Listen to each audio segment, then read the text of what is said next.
Mercredi 11 mars 2020. La bouche grande ouverte, les poings serrés et le cri rageur, Marquinhos exulte de joie au bout du 8ème de finale retour de Ligue des Champions face à Dortmund.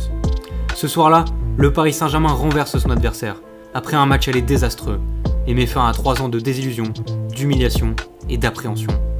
Ce soir-là, le PSG semble renfermer une cicatrice qui semblait vouloir le hanter encore longtemps.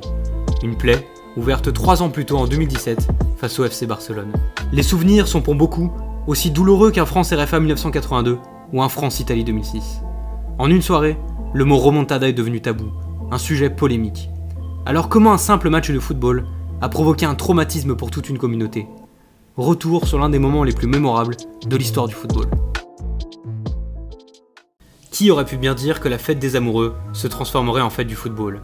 En ce mardi 14 février 2017, jour de la Saint-Valentin, Paris se prépare à accueillir un monstre. Son nom, Barcelone.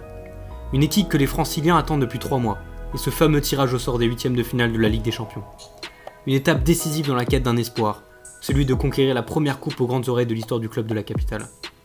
Le 12 décembre 2016, le PSG, second d'un groupe remporté par Arsenal, est placé dans le chapeau 2, et dispose donc de grandes chances de croiser un gros. Le destin choisit le Barça, peut-être l'occasion de rêver plus grand pour Paris. Une fois de plus, nous allons croiser la route de Barcelone. C'est une équipe pour laquelle nous avons beaucoup de respect, décrit le président Nasser Al-Khelaifi. Nous les avons joués 6 fois lors des 4 dernières saisons. Cette affiche devient un classique.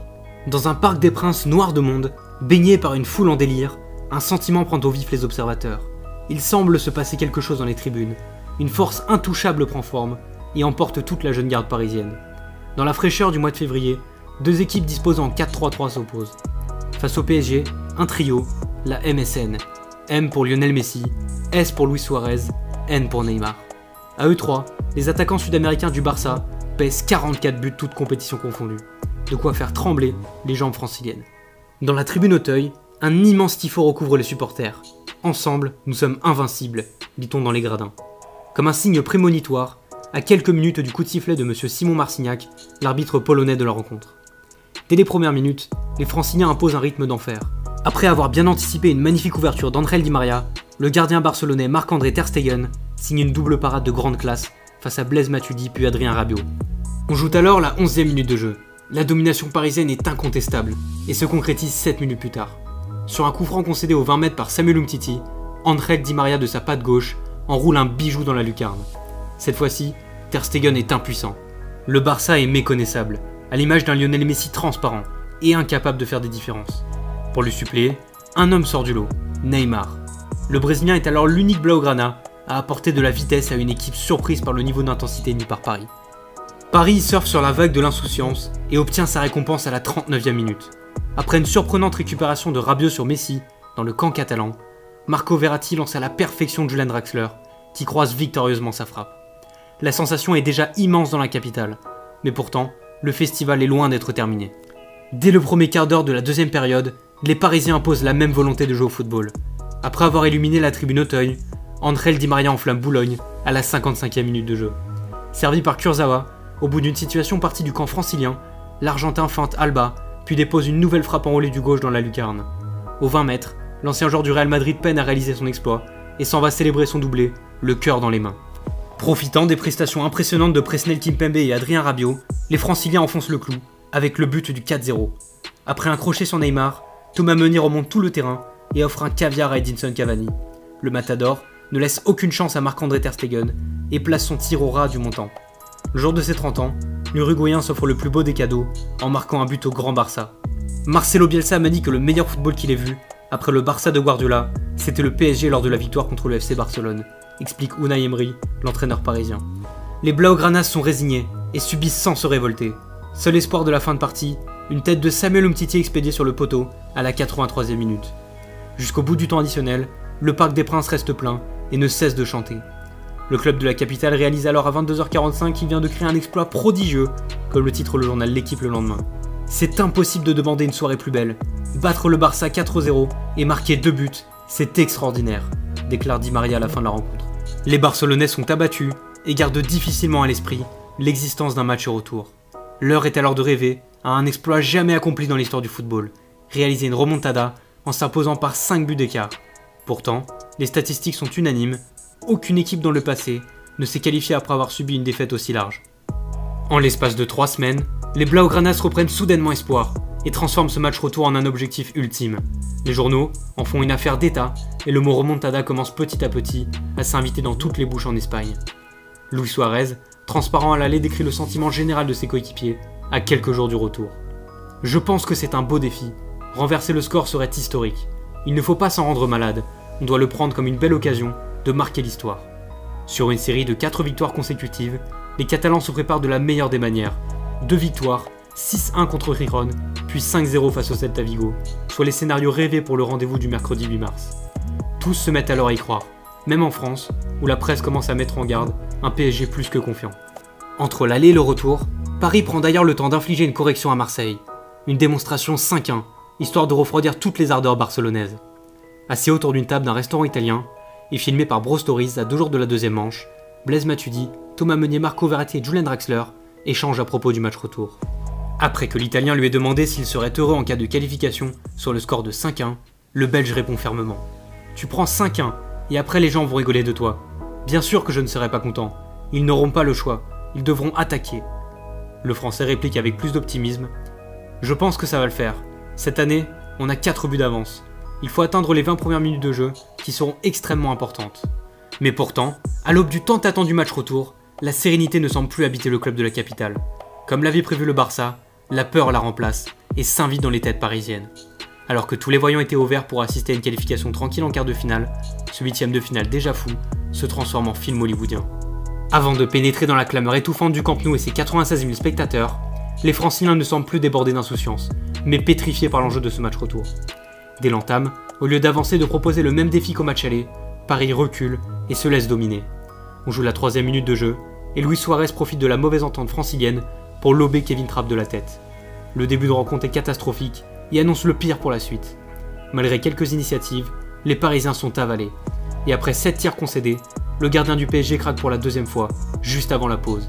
Un nouveau but donné, marqué contre son camp par Layvin Kurzawa, après une erreur d'appréciation de Marquinhos. On savait pas trop quoi faire, on était un peu paumés. On leur a donné une marge dès le début avec des buts incroyables, presque insolites. On a été mauvais aujourd'hui, raconte un Thomas Meunier dépité en zone mixte. La moitié du chemin est alors accomplie, Barcelone n'est qu'à 2 buts de la prolongation et à 3 de la qualification. Mais c'est surtout l'histoire qui est en marche. Juste après la mi-temps, rien ne change. Neymar provoque un pénalty litigieux, accordé par l'arbitre turc Deniz Aytekin. Sans trembler, et pour faire basculer ce match dans la folie, Lionel Messi le transforme du pied gauche. Mais alors que 40 minutes s'offrent au Barça pour accomplir l'impensable, Edinson Cavani, après avoir trouvé le poteau, refroidit tout le Camp Nou. À l'heure de jeu, le matador en patron profite d'une déviation de la tête de Kurzawa pour ajuster la lucarne d'une demi-volée assassine. Le cauchemar semble alors avoir pris fin, pour laisser place au rêve. Mais le rêve, c'est finalement celui de Barcelone qui va se réaliser. 2 minutes avant le temps additionnel, alors que tout semblait perdu, les Blaugranas obtiennent un coup franc à 20 mètres. Pour sa gloire personnelle, Neymar l'enroule à merveille sous la barre. Les supporters qui avaient quitté le stade se prennent alors au jeu et reviennent garnir la gigantesque enceinte catalane. Quelque chose semble alors se produire dans les têtes parisiennes, comme une résignation déjà actée, notamment de la part d'Unai Emery. Le Basque, au lieu d'encourager ses hommes à ne pas paniquer, ordonne une défense de fer. 2 minutes plus tard, sur un long ballon déposé par Lionel Messi, Luis Suarez est effleuré par Marquinhos dans la surface de réparation. Le numéro 9 barcelonais, pris de vitesse sur l'action, se touche d'abord la tête, puis la gorge, et obtient ce qu'il recherchait. Un 2e pénalty accordé aux plus grandes dames des Parisiens. Et l'homme de cette remontada n'est pas Léo Messi, mais son lieutenant, Neymar, seule lueur d'espoir du match aller. L'ancien de Santos prend un contre-pied Trapp et fait basculer la rencontre dans l'ivresse. À 11 derrière, les coéquipiers d'un Thiago Silva plus perdus que jamais ne font que reculer. Et puis à la 95e minute, ce match déjà historique devient légendaire. Après un coup franc lointain repoussé par le mur parisien, Neymar se saisit du ballon et le pique au-dessus d'une défense francilienne qui avait décidé de jouer le piège du hors-jeu. Mais un homme ne tombe pas dans la feinte. Oublié par un Serge Aurier immobile, Sergi Roberto, enfant du club, part à la limite du hors-jeu et place une reprise du plat du pied imparable devant un Trapp anéanti. On se souvenait des moments où on venait au stade pour les nuits magiques au Camp Nou, avec le maillot et l'écharpe. La nuit a été magique. C'est un de ces jours où il fait bon être footballeur. Je ne me lasserai jamais de me le rappeler. Parfois, il y a une justice. Ça fait longtemps que je travaille pour réussir quelque chose de grand dans le club de ma vie. Explique le héros d'un soir. Non, le tableau d'affichage ne se trompe pas en affichant le score de 6-1. Luis Enrique exulte et raconte plus tard dans la soirée. Je crois que personne n'a cessé d'y croire, en voyant l'implication de l'équipe pendant tout le match, même si nous avons encaissé un but. Les joueurs ont été exceptionnels à tous les niveaux. En défense, ils ont été impressionnants. Nous avons pris tous les risques, mais cela en valait la peine puisque nous avons vécu une fin de match comme on en voit parfois dans le football. Cette fois, c'est nous qui avons le sourire. Les supporters encore présents au Camp Nou deviennent fous, incapables de décrire ce qu'ils viennent de vivre. Tous les joueurs et remplaçants se jettent sur le rebuteur, pendant que Messi se dresse sur les affichages publicitaires et célèbre avec sa rage contagieuse devant un cop aux anges. Il n'y a pas de mots pour décrire ce qu'il s'est passé dans les 5 dernières minutes, déclare Marco Verratti. Le moment est absolument historique, tout autant que la tristesse parisienne. Ce soir-là, le football français vit l'un de ses plus grands traumatismes. Anéanti, le président Nasser Al-Khelaifi peine à analyser l'humiliation vécue. Je ne crois pas ce qu'il s'est passé, je ne cherche pas d'excuses. On n'a pas joué en première mi-temps, il y a 3 semaines on gagnait 4-0, aujourd'hui on perd 6-1. C'est très dur à accepter. Je pense que l'arbitre a beaucoup aidé le Barça, mais on va assumer. C'est un cauchemar pour tout le monde. On prend 3 buts en 7 minutes, c'est difficile à encaisser. Une défaite aussi humiliante que légendaire et un club cicatrisé à jamais. Non, la qualification contre Dortmund cette année n'a pas définitivement refermé la plaie de la remontada. Elle l'a simplement soulagée. Au coup de sifflet final, les Franciliens sont inconsolables et viennent de comprendre que leur pire cauchemar était devenu réalité. Sur la pelouse catalane, un nouveau rêve s'est brisé, de manière inqualifiable comme le titre l'équipe le lendemain. Paris, secoué par cette humiliation, divague jusqu'en fin de saison et se fait battre logiquement en championnat par l'AS Monaco d'un certain Kylian Mbappé. Quelques mois plus tard, le prodige de 19 ans signe au PSG et rejoint un autre visage connu, Neymar. Les deux hommes, en plus de symboliser une nouvelle ère francilienne, apparaissent comme les pansements parfaits pour oublier la remontada. Mais 3 ans plus tard, la coupe aux grandes oreilles n'est toujours pas venue garnir le palmarès parisien.